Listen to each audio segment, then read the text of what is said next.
no matter what. I am feeling great.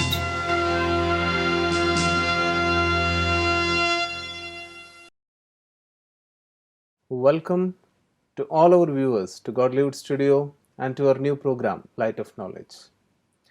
We have been discussing about knowledge. When we hear about the word knowledge, a lot of terms come to our mind. A lot of adjectives have been using to describe the term knowledge. For example, we have Gyan, Ganga. And knowledge is also compared to a mirror, Gyan Darpan. Knowledge is also compared to Amrit.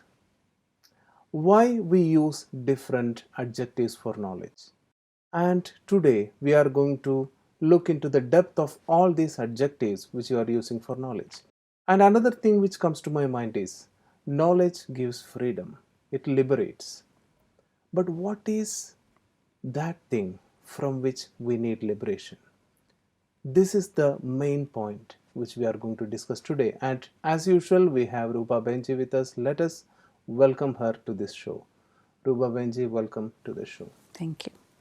Today I think we will go into the details of knowledge, because a lot of adjectives we are using for knowledge like darpan, all these words have wonderful meaning also. So today, can you explain a bit about all these adjectives we are using for knowledge? Knowledge, the word gyan, itself gives some kind of new light in our mind. Absence of gyan, we use the word ignorance. And nobody would like to be in ignorance, right? And that's why we have been searching for that light which can really give the effect or the result which can bring that new light in our life. So light itself gives a lightness in mind. Light means there is so much of clarity, visibility, and where there is light, there is no fear. We know the path we are moving. Yes, and no fear. So when I compare the word light to the knowledge, I come out of fear of many things. If there is still fear of something, that means there is lack of knowledge. When there is daylight, we know how to go out and find our way. But when it becomes night, some people are afraid. Yes. That also is one aspect of fear. But there are other types of fears also, like fear to live in this world, fear to face a problem. Can you explain a little bit more about what fears we have to be careful about? First of all, to come out of fear, we need to understand the reality of life. Why I am here on the earth, from where I have come, and what is my real aim in my life. If at all I come across with any problems, the problem is created by what? And where there is a problem, there is a solution also. Yet, if I don't know that solution, there is fear. When I know that solution, then definitely I am not afraid of problem. Everybody would like to live in life longer and longer. Whenever we bless somebody, we say live longer. So life itself is being liked by everybody, but we have fear of losing life. That's called death. So even when we use the word knowledge as light, we need to understand what is death. And after death, many people have many imagination. If we know what is after death, then death also becomes a very sweet experience. That is a very powerful statement. Yes. Because normally I think all of us are afraid of the term death. Now you are telling me that it is something to be experienced. How can we explain it in a tangible way? For which we need to be aware of the self. As I said, life is made up of two things, material and immaterial. And when I talk about knowledge, only the material worldly knowledge, which may give me little benefit to survive, to earn money, that itself is not knowledge. That's a part of one subject of knowledge. But here what I am talking knowledge, which takes you beyond all this and make you understand the whole of the truth of existence. And when I know that knowledge, then I come out of fear because I know what is next and what I have to do. And knowledge, if it is clear in my mind, the past, present, and future. When I am aware of the past, present, and future, there is no fear of past which I have lost, and there is no fear of future because present I have a time to create something good. I have heard a lot many times that we need to live in the present. I have tried to do so, but I think still I am not fully understanding what that actually means. Living in present in the sense you make use of the time which is here in your hands the best. Present is the most valuable time. But always people are worried about past. This happened, this happened, this happened. And they also worry about it. Why it happened, why it happened. And also they fear if it repeats once again in future, what will I do? Therefore, it is very essential to keep ourselves away from past, whatever the actions or impressions or any incidents we have come across, that impact is there in our mind. If it is good, it may be that we enjoy. But if it is sad, a loss, something which may be negative, and that is in deeper level of our conscious, and that gives us more and more sorrow. Again, everybody likes to forget about all those things, but it is not so easy. And that is the knowledge we have to understand how to eradicate that, how to come out of that past grievances, sorrows, and miseries, and make our present the more beautiful one so that our future will be bright. I think we also talked about liberation. Does these two things connect together? That is, liberating ourselves from the past, maybe what happened to us in the past, or any unhappy incidents which we still cling to. Yes, see, the true knowledge about the self or the existence or the three aspects of time and what I have to do and how I have to do, all these things, if I am aware in my life, definitely I can detach myself from the past or I can keep myself, what we say, uninfluenced by the effect of past. Though it can be remembered in my mind, but how the mind can be uninfluenced by that. For that, I have to work within myself. Influence happen every time, I think. So how to escape yourself, how to save yourself from this influence? See, everybody escapes, try to escape. Run away from the past, or if one person has troubled me, next day I see him, I don't want to meet him. I just turn my face and go away. That's escapism. But that is not the solution, right? Permanent solution. But then how do we save ourselves? Yeah. Here, with the real understanding of good and bad, positive and negative, something troubling in your mind, negative, there we need to understand in a positive way or positive understanding. For example, any loss in business yesterday happened and I am worried about that. I am afraid tomorrow also it may come the same situation. So this negative feelings I am carrying. No? Here positive understanding means yesterday what the loss happened, I take up the lesson from that. Why it has happened, how it has happened, what was my negligence. I am going to take my energies toward positive and so that tomorrow is safe. Now for that you need little positive contemplation in our mind. And that's where people become more and more struck up. They lose hope because sudden loss, sudden damage, sudden pain, somebody criticizes, immediately I felt hurt, can't come out from that. Then today somebody is appreciating also, I am not able to receive because my negative feeling is so deep that good things are in present, but I am not able to accept and enjoy. Therefore, knowledge is like we say sword, weapon like. So, this awareness of the reality, which makes us to strike out the past negativities or any negativities troubling me, I can immediately make it go away from my mind and keep my mind again filled with positiveness. So how can actually knowledge help me in coming out of these negative influences? That's why knowledge is raised as a pure Ganga water. River Ganges, in India, water which is being also worshipped, and also they say it's a purifier. The awareness of the self, truly, in godly knowledge, first subject we study about the self. Who are you? So one is physical and material existence, and one is immaterial existence. So human existence is made up of two things.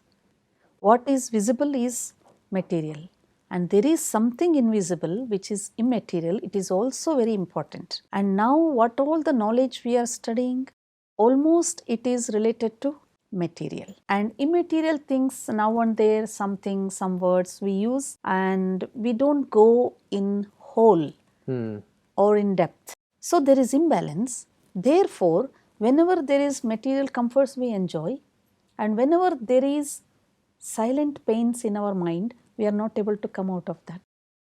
And therefore, in godly knowledge, first of all, I have to understand the real self, what is immaterial thing in me, and what is the mechanism happening inside me. We use the words like, mind, feeling, impressions, emotions, all these words we use, but how it is working in me. If I am aware of that, that's also the knowledge. And that knowledge, when we take as a full in our life, then it cleanses our negativities. Because something good is going, something reality I am able to realize. We see the word real eye. You look through real eye so that you understand what is unreal.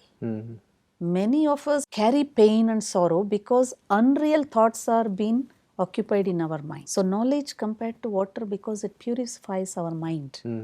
Physical body, we can pour water and clean our body, right? But how about our mind? How about our inner self? How to clean it? For that only we need the pure knowledge, accurate knowledge, absolute knowledge. And then knowledge is also compared to a mirror. When I come in front of mirror, I can see myself as I am.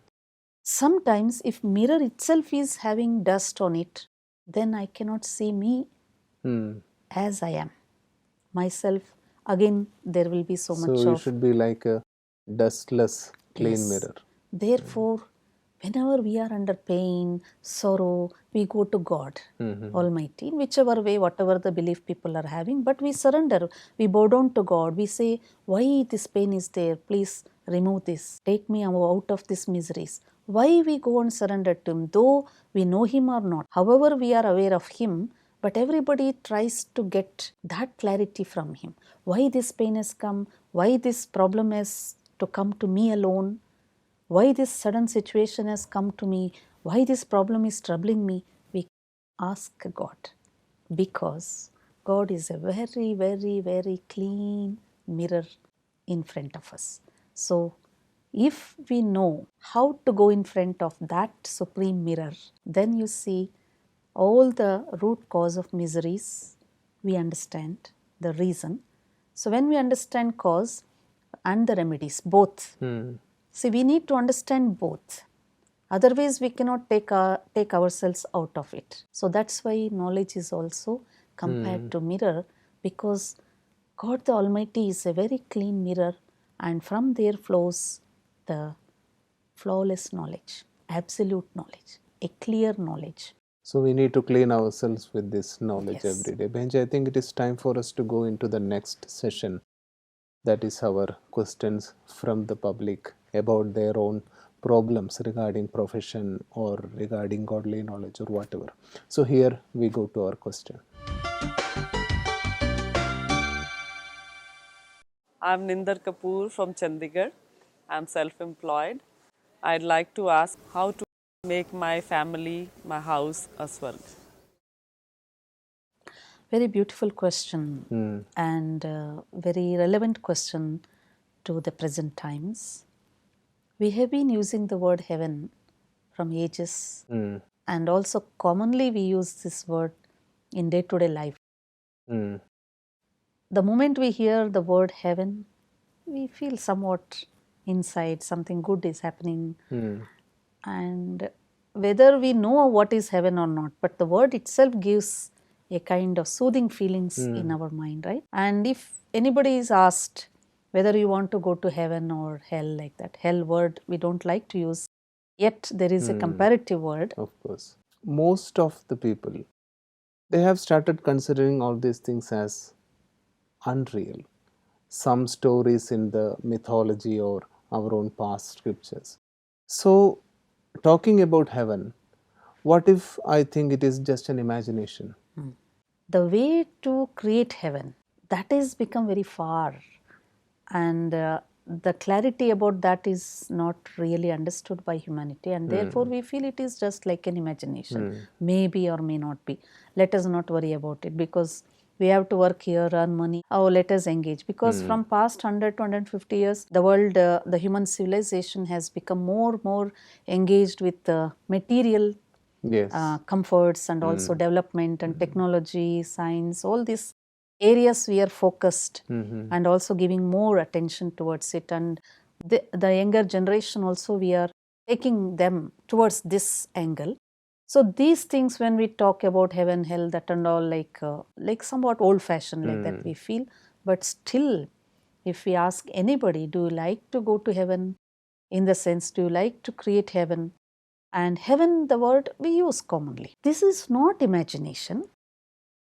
Once upon a time, when human existence in the beginning, that's called the world filled with happiness, world filled with peace, world filled with love. If at all that perfection wasn't there, then why man is struggling for perfection? That, I think, is one of the reason why people think it is an imagination.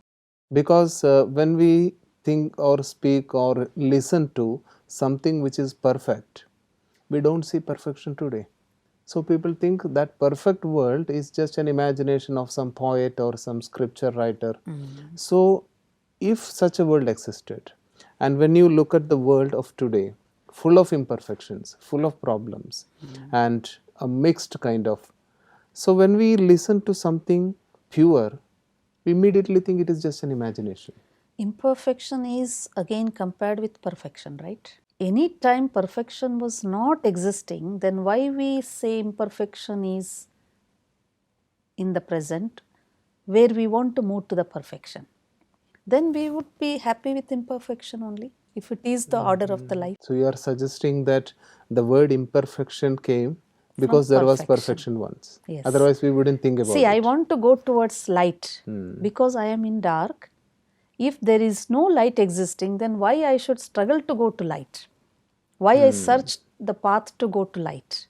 So today, in imperfection is the order of the life, then everybody should be comfortable with this.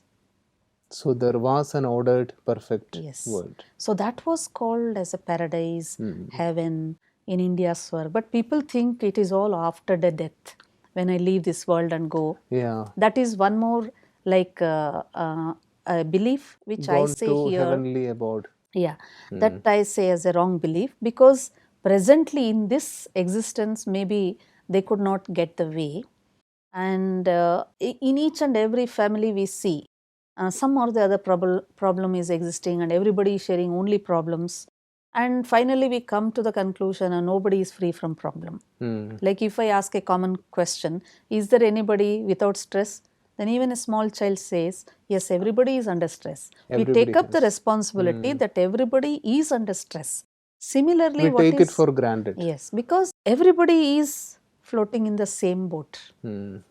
That is what the condition. But the word heaven or paradise or swarga or the age of Aquarius, that is the perfect creation of God. In this world of imperfection, as she asked in the question, how can I make my home a heaven? Is it possible? Is it practical? Absolutely practical. Only the thing is, we always wait or think that others should change first. But here in godly knowledge or God Almighty suggests Don't wait for others. If I want to make my home heaven, first I have to create heaven within myself. Within myself. The word heaven describes there is something good, something happy, something peaceful, something loveful. Okay, then everything is. How to bring heaven into myself? Yeah. So for that we need to have the self-awareness, which gives the understanding that being in this material body, there is that immaterial existence of the soul which is invisible, and that energy itself is absolutely having these qualities, and those qualities we are not aware of it.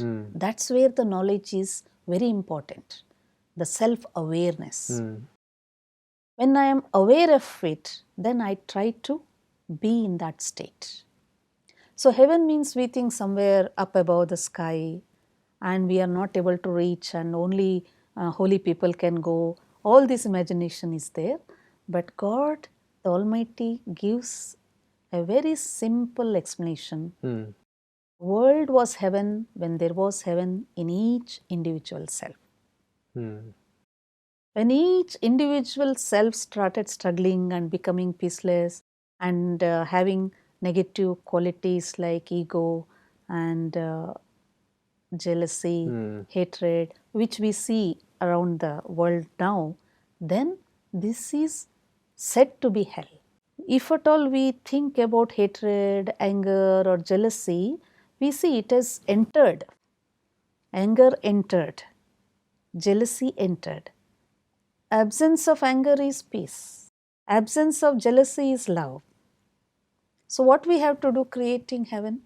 Simply you take out what was entered, and that's how you become more loveful, peaceful. Pure gold, it is mixed with alloy. In order to purify that gold once again, what has to be done is just keep that gold and put fire below. Then after heating, gold itself is there as it is, only alloy gets detached. Separated. I think, Behenji, this is a beautiful example, and you are suggesting that we need to look at our own gold and the gold inside others. I think her question might have been answered beautifully. We are going into the next session. So today the attitude we try to take is attitude of listening.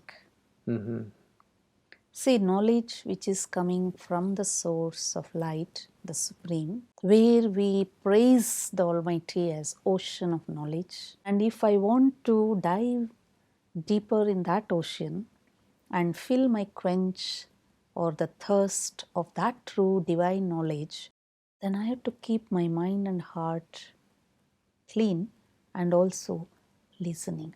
First I listen. In order to listen, sometimes we hear, we don't listen. Listening and hearing is having difference. Hearing, I heard the words. Did you understand? No. Oh, lecture was very fine, but what did you understand? I heard whatever he said, whatever she said. What I understand, I could not understand anything. So listening is understanding. For that, the virtue we need is peace. Unless my mind is calm, quiet and peaceful, We cannot listen. We can hear. See, when we are moving on the road, we are traveling, so many words, sounds, people talking, something, music, we hear. But only some small things, which is very interesting, that we observe and that we listen. So here also, to understand godly knowledge, we need to keep our mind very peaceful and then listen, and that's how the new light begins to enter into our life. I think we all need to listen to good things, because there are a lot of things being written or spoken in the world. So I think we need to choose something good to listen to. And as you say, godly knowledge is something which we all can listen to. Can we have a little bit of reflection on what you discussed today? Sitting comfortably, allow your mind to move along with my thoughts. Visualize your physical body. Focus your attention towards the center of forehead, in between two eyebrows, there is a spark of light. That is the invisible light, a divine light living in this body.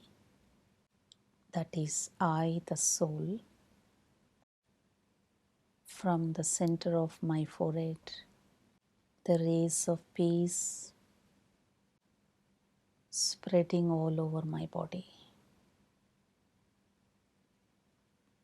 All the parts of my body are relaxing. I am allowing my mind to become more calm, quiet, and silent. This experience of peace making my mind more strong. I am peaceful, radiating the rays of peace towards all parts of my body and into the atmosphere. Om Shanti. Thanks a lot for taking all of us into this wonderful journey. I think all of us, need to give more and more time for this reflection on a regular basis. Thanks to you once again from behalf of all our viewers. Thank you.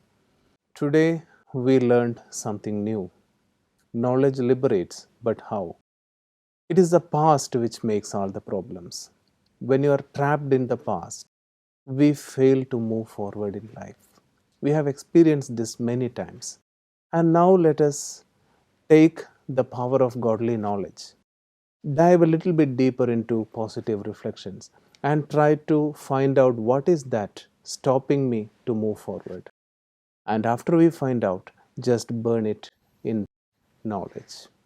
So when we listen to knowledge every day, I think all our mental tensions and stress and problems, whatever we are facing on a day-to-day basis, it all melts away. So thanks a lot for listening. Be with us in this journey. See you again in the next episode. Until then, it is a bye-bye from all of us in the studio.